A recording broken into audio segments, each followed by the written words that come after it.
Bismillahirrahmanirrahim. Assalamualaikum warahmatullahi wabarakatuh. Saya Siti Sarmila binti Mustari. Nombor matrik GB03-423. InsyaAllah pada hari ini saya akan membuat rumusan berkaitan tajuk laporan yang telah saya siapkan. Tajuk rumusan saya adalah pantang larang ibu hamil dalam budaya Melayu. Okey, seperti yang kita ketahui, masyarakat Melayu ini terkenal dengan bangsa yang mempunyai pantang larang dan peraturan yang tersendiri. Ia diwarisi sejak turun-temurun dari satu generasi kepada generasi yang lain tanpa diambil kira kedudukan amalan tersebut dari perspektif Islam. Okey, kadang-kala persoalan sama ada perkara tersebut rasional ataupun tidak turut diketepikan. Kepelbagaian pantang larang ini pada dasarnya untuk menjamin keharmonian hidup bermasyarakatan dan ia dijadikan sebagai peraturan untuk mengelak musibah dan menghalang sesuatu yang tidak baik dari berlaku. Niat murni ini adalah sesuatu yang baik, namun amalan yang menjadi pantang larang tersebut memerlukan penelitian dan perspektif hukum Islam.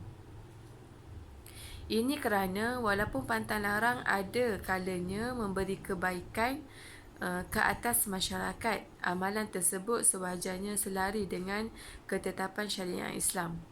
Antara pantang larang tersebut adalah berhubung dengan kanan.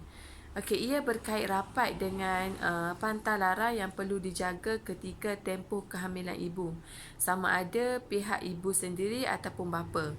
Pelanggaran terhadap pantang larang ini akan mengakibatkan kecacatan pada bayi yang dikandungi oleh ibu. Kepercayaan ini meresap kuat pada masyarakat Melayu dengan pelbagai versi cerita. Di antaranya kenan katak, kenan ular, kenan monyet dan kenan kucing. Okey, konsep kenan ini menurut masyarakat Melayu adalah kecelakaan sama ada merupakan penyakit atau kecacatan yang dialami oleh bayi yang baru dilahirkan akibat melanggar pantang yang dilakukan oleh ibu atau bapa ketika bayi masih dalam kandungan ibu. Ia boleh terjadi kerana perbuatan membunuh, menyeksa binatang atau si pelaku melakukan sesuatu dalam keadaan lupa diri sedang mengandung. Okey, kerana dalam masyarakat Melayu merupakan proses ataupun akibat yang mana ia melibatkan tiga entiti utama, iaitu ibu bapa, binatang dan bayi. Dalam peringkat awal, hubungan ibu bapa dalam peringkat awal ini, hubungan ibu bapa ataupun binatang melibatkan bentuk interaksi yang negatif, iaitu penganiayaan dan kezaliman terhadap binatang. Okey, pada peringkat ini, ia merupakan pelanggaran terhadap pantang larang dalam tempoh kehamilan ibu. Disebabkan pelanggaran ini, bayi yang dikandungan akan mengalami keadaan seperti mana binatang yang dizalimi. Okey, akibatnya bayi akan dilahirkan mengalami seperti mana binatang dizalimi. Akibatnya bayi yang dilahirkan mengalami kecacatan dan tidak sempurna seperti bayi normal. Justeru, kenan merupakan kepercayaan bahawa kecacatan yang dialami bayi akibat daripada perbuatan ibu mengandung atau si suami yang telah melanggar pantang larang semasa tempoh kehamilan. Biasanya kecacatan yang dialami bayi tersebut sama seperti dengan kecacatan yang dialami oleh haiwan yang dizalimi. Okey, antara pantang larang berkaitan kenan dalam masyarakat Melayu adalah ada beberapa perkara yang ini saya akan kupaskan sedikit adalah terdapat pelbagai pantang larang dalam masyarakat Melayu yang merakumi pelbagai aspek kehidupan seperti berbagai-bagai peringkat usia manusia, sama ada dari dalam kandungan, ketika lahir sehingga kematian. Pantang larang masyarakat Melayu berkaitan isu kanak ialah: pertama, wanita mengandung dilarang mencaci atau bercerita mengenai seseorang yang cacat kepada orang lain, atau tidak digalakkan melihat orang yang cacat. Jika tidak, anak yang bakal dilahirkan akan cacat anggotanya atau terkena kenang. Okey, yang kedua adalah suami tidak boleh mencucuk sesuatu kerana kononnya anak yang akan lahir dengan bibir sumbing atau terkena kenan. Okey, seterusnya, keluarga atau orang yang mengandung tidak boleh menyeksa atau membunuh binatang. Ibu yang mengandung juga tidak boleh terperanjat atau mengenangkan sesuatu benda keterlaluan. Sekiranya ini terjadi, anak dalam kandungan akan terkena kenan ataupun cacat. Ini adalah dan banyak-banyak lagi lah antara pantang larang semasa ibu mengandung yang berkaitan dengan kenan dipercayai oleh masyarakat Melayu. Kebanyakan pantang larang tersebut merujuk kepada perbuatan kenan ataupun kelakuan ibu atau bapa dalam tempoh mengandung. Sebahagian pantang larang tersebut tujuannya adalah baik dan murni untuk mengelakkan sesuatu kepada bayi dalam kandungan di samping menjaga keharmonian alam sekitar tanpa menzalimi makhluk yang lain.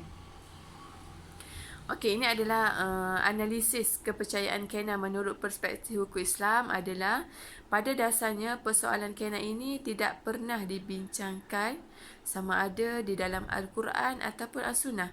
Begitu juga di dalam kitab-kitab fiqh, sama ada kitab klasik ataupun kontemporari. Tidak terdapat satu istilah khusus di dalam Islam mengenai persoalan kenan. Ia merupakan satu isu tempatan yang mana hanya wujud dalam tradisi dan kepercayaan masyarakat Melayu. Pengkaji lebih cenderung berpendapat bahawa kepelbagaian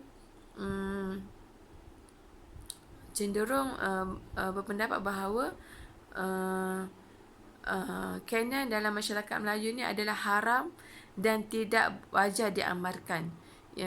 Ia bersandarkan kepada beberapa hujah dan alasan. Antaranya adalah percaya kepada kenan ini adalah termasuknya hukum syirik, kepercayaan kepada kenan sehingga menimbulkan ragu-ragu dan membuatkan aktiviti harian tergendala boleh membawa kepada syirik. Ini kerana terdapatnya keyakinan di dalam hati bahawa terdapat kuasa lain yang dapat mempengaruhi masa depannya sama ada baik atau buruk, ataupun berpendapat kecacatan yang dialami bayi disebabkan oleh binatang tersebut. Kepercayaan ini jelas membuktikan sikap menyekutukan Allah Subhanahu Wa Taala. Yusuf Al-Qadrawi mendefinisikan syirik sebagai menjadikan Allah sesuatu dengan sesuatu yang hanya berhak untuk Allah, seperti menjadikan selain dari Allah satu Tuhan atau beberapa Tuhan lain, lalu disembah atau ditaati atau dipohon pertolongan kepadanya atau mencintai seumpamanya, yang mana semua itu tidak layak melainkan kepada Allah Subhanahu Wa Taala sahaja. Sesungguhnya syirik merupakan dosa yang sangat besar dan tidak mendapat keampunan daripada Allah, sebagaimana firman yang bermaksud, sesungguhnya Allah tidak mengampunkan dosa orang yang mempersekutukannya dengan sesuatu apa jua dan akan mengampunkan yang lain daripada kesalahan, iaitu syirik itu bagi sesiapa yang dikehendakinya menurut peraturan hukum-hukumnya, dan sesiapa yang mempersekutukan Allah dengan sesuatu apa jua pun, maka sesungguhnya ia telah sesat dengan kesesatan yang amat jauh. Ini adalah daripada Al-Quran surah An-Nisa ayat 116.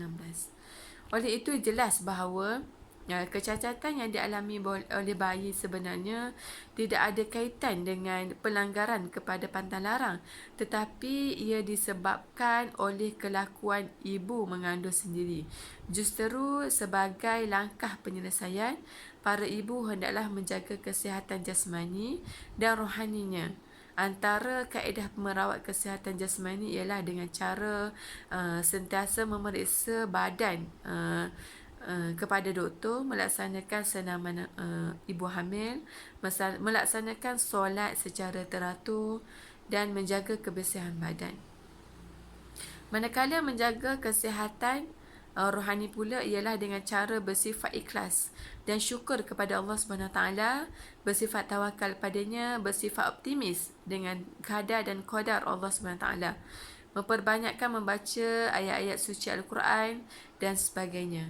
Pendek kata, ini semua adalah cara untuk mengelakkan anak mengalami kecacatan seperti mana yang dipercayai dalam masyarakat Melayu sebagai kenan.